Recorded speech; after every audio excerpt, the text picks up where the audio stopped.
கிறிஸ்துக்கள் அன்பான தேவ பிள்ளைகளே, மீண்டும் இந்த நாளிலும் கூட இயேசுவின் புண்ணிய நாமத்தில் இந்த காலைக்கதை நிகழ்ச்சி வாயிலாக உங்களோடு கூட இணைவதில் மிகுந்த மகிழ்ச்சி அடைகிறேன். இந்த நாள் உங்களுக்கு இனிய நாளாக இருக்க இயேசுவின் நாமத்தில் வாழ்த்துதல் சொல்கிறேன்.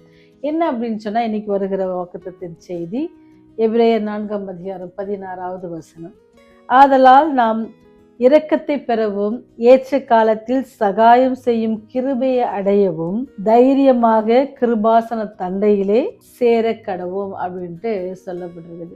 கிருபாசன தண்டையில தைரியமா நம்ம போகணும் அப்படின்னு சொன்னா நம்ம என்ன செய்யணுமா? இரக்கத்தை பெறணும், கிருபையை பெறணும், அவருடைய சிங்காசனத்திட்ட நம்ம போகணும் அப்படின்னு சொன்னா அதற்கு நமக்கு ஆண்டவர் தருகிற ஒரு பெரிய ஸ்லாக்கியம் என்ன அப்படின்னு சொன்னா, அவரோடு நம்ம வைத்திருக்கிற உறவு. தந்தை நம்மளை ஒரு பிள்ளைகளாக அவர் நம்மை பாவிக்கிறார். புத்திர விகாரத்தை நமக்கு அவர் தருகிறார். அப்பேற்பட்ட அந்த அன்பான கடவுள் நாம் எப்படி வச்சிருக்கோம்? ஒரு குட்டி கதையோட கூட என்ன அப்படின்னு சொன்னால், கென்னடி அமெரிக்க ஐக்கிய நாட்டின் ஜனாதிபதியாக இருந்த காலத்தில் என்ன செய்யணும் அப்படின்னு பார்த்தீங்கன்னு சொன்னால், அவருடைய மகன் ஜான் எஃப் கென்னடி என்ன செய்வார்னு சொன்னால், அவருடைய அலுவலகத்தில் அவருடைய டேபிள் கீழே என்ன செய்வாராம்? விளையாடிட்டு இருப்பாராம். நீங்கள் பார்த்தீங்கன்னு சொன்னால், அந்த அமெரிக்க ஐக்கிய நாட்டின் ஜனாதிபதியுடைய மேஜை என்ன ஒரு மிகவும் ஒரு ப்ரெஸ்டேஜுக்கான ஒரு காரியம், சரிங்களா? ஒரு கௌரவம் நிறைந்த ஒரு மேஜை. அந்த மேஜைக்கு கீழே ஒரு பையன் சிறுவன் விளையாடி கொண்டிருக்கான்னு சொன்னால் அது அவனுக்கு கிடைத்த ஒரு பெரிய பாக்கியம் தான் சொல்லணும். ஏன்னு சொன்னால், அந்த ஜனாதிபதியை நம்ம போய் அவ்வளோ சீக்கிரமாக போய் பார்த்துட முடியாது. அவர் என்ன செய்யணும்?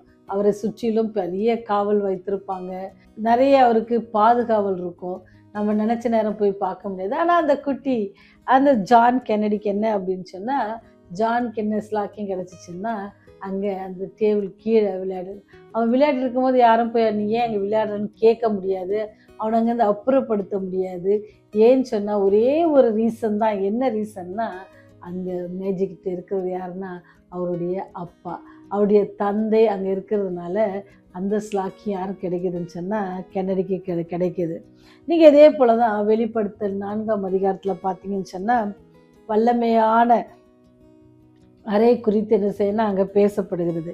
சர்வ வல்லவர் என்ன செஞ்சுருக்காரு? அந்த சிங்காசனத்தில் வீற்றிருக்கிறாரு. 24 மூப்பர்கள் அங்கே இருக்கிறாங்க, சரிங்களா? அது மாத்திரம் இல்லாதபடிக்கு சிங்காசனம் 4 ஜீவன்கள் காணப்படுது. மின்னல், இடி முழக்கம் எல்லாமே என்னது? கண்ணாடி கடல், மிகவும் மகத்துவமான காட்சிகள் எல்லாம் தெரியுது.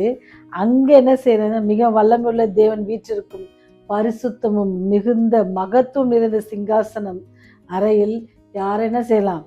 யாரால் உட்பிரவேசிக்க முடியும் அப்படின்னு சொல்லி ஒரு கேள்வி இருக்குது. ஆனால் ஆண்டவர் சொல்கிறாரு, நீங்கள் என்ன செய்ய முடியும்? உட்பிரவேசிக்க முடியும்.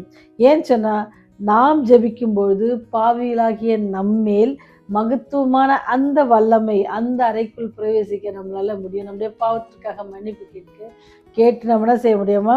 மாற முடியும். எப்படி ஜான் கென்னடி எப்படி அவங்க தந்தையுடைய டேபிள் கீழே விளையாடுவதற்கான இது கிடைச்சிச்சோ, அதே போல் நமக்கு அந்த பரலோகத்திற்கு செல்லதான ஒரு வழி இருக்கிறது. நம்ம யாரும் தடுக்க மாட்டாங்க. அது நமக்கு இலவசமாக ஆண்டவர் நமக்கு கொடுக்குற ஒரு காரியம். எப்படி அந்த உரிமை இருப்பதனால அங்கே என்ன செய்யலை? ஜானுக்கு யாருமே என்ன செய்யலை? தடை செய்யலை.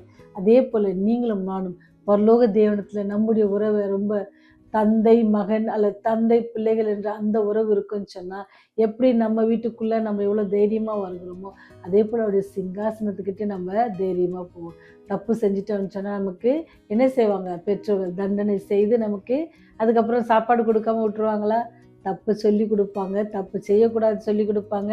நீ செஞ்சது தப்புன்னு எடுத்து சொல்லிட்டு என்ன செய்வாங்க? சாப்பிடவான்னு சொல்லுவாங்க. அதே போல் தான் ஆண்டவர் நம்மை அவர் பரலோகத்தை நமக்காக ஆயத்தப்படுத்திட்டு எப்படி நமக்கு உரிமையை தருகிறார். அந்த உரிமையை எடுத்துக்கொள்வதற்கு ஏன் இவ்வளவு தாமதம்? ஒருவேளை நீங்கள் அந்த தெய்வத்திலிருந்து அந்த உரிமை எடுக்கல, இவ்வளோ தாமதப்படுறீங்கன்னு சொன்னால் இந்த நாள் உங்களுக்கு கொடுக்கப்படுகிறது. நீங்கள் அவரை அப்பா பிதாவே என்று அழைத்துப்பீன்னு சொன்னால் அவரை உங்கள் புத்திரராக அவர் என்ன செய்வார்? எடுத்துக்கொள்ளும். அதான் சொல்கிறார்ல, உங்களை பரிசுத்த ஜாதியாகவும் என் சொந்த ஜனமாகவும் நான் ஏற்றுக்கொள்கிறேன்னு சொல்கிறார். அப்பேற்பட்ட வல்லமுள்ள தேவன் இன்று உங்களையும் அழைக்கிறார். அவர் என்ன செய்கிறாரு? அவர்கிட்ட நம்ம போய் சேருவோம். அவர்கிட்ட நம்ம சேரும் பொழுது அவர் என்ன செய்கிறாருன்னு சொன்னால், வாருங்கள், உங்களை நேசிக்கிறார். அவர் சிங்காசனம் அந்த அன்னடையில் என்ன தைரியமாக நம்ம தைரியமாக போகலாம். அவர் பாவிகளை வெறுக்கிறவர்களை அவர் பாவத்தை வெறுத்து பாவிகளை நேசிக்கிற கர்த்தர். அவர் உங்களை முன்ன நேசிக்கிறதுனால அப்படியே சிங்காசனத்துக்கிட்ட நம்ம அவர் சொல்ல தைரியமாக வாங்க. நீங்கள் தைரியமாக வந்தீங்க அப்படின்னு சொன்னால் என்ன நடக்குமா? அங்கே ஆண்டவர் இரக்கத்தையும் பெறலாம். அவர்கிட்ட நம்ம என்ன செய்யலாம்? சகாயம் பெற்றுக்கொள்ள முடியும். அவருடைய கிருபாசன தண்டையில் நம்ம போவோம். நம்முடைய பாவ அறிக்கையை இட்டு ஆண்டவரே எங்களுக்கு பாவங்களை மன்னித்தல்னு கேட்கும்போது அவர் நம்மை மன்னித்து அவருடைய சிங்காசனத்தை மகத்துவம் நிறைந்த அந்த ராஜ்யத்தில் உங்களையும் என்ன சேர்த்துக்கொள்ள ஆசையாக இருக்கிறார். நீங்கள் அங்கே போகிறதுக்கு ஆசையாக இருக்கீங்களா? அந்த மகத்துவமான அந்த கண்ணாடி கடல் அண்டையில் அந்த தேவதூதனுடைய துதி பாடலை கேட்க நீங்கள் ஆசையாக இருந்துச்சுன்னா இந்த நாளை பயன்படுத்திங்க. ஆண்டவர் இன்னொரு நாள் கூட நம்ம வாழ்க்கையில் கூட்டி கொடுத்துருக்குறாங்க.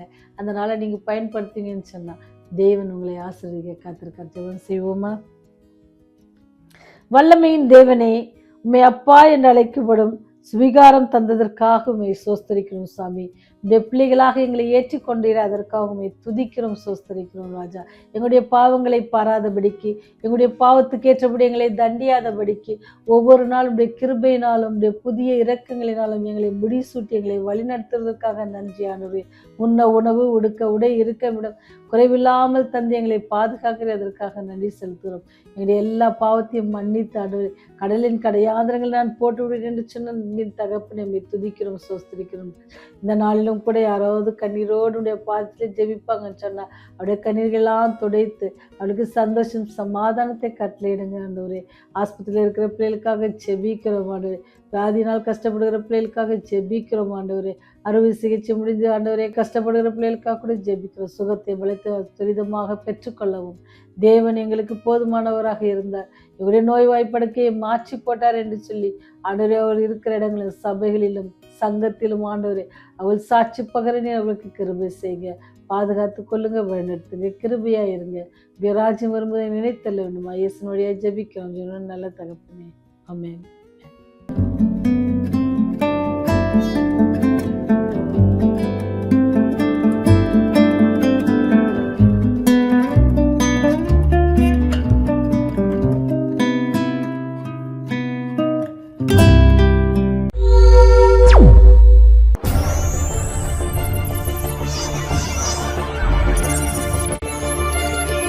நீங்கள் பார்த்துக் கொண்டிருப்பது உங்கள் ரிவைவல் டிவி.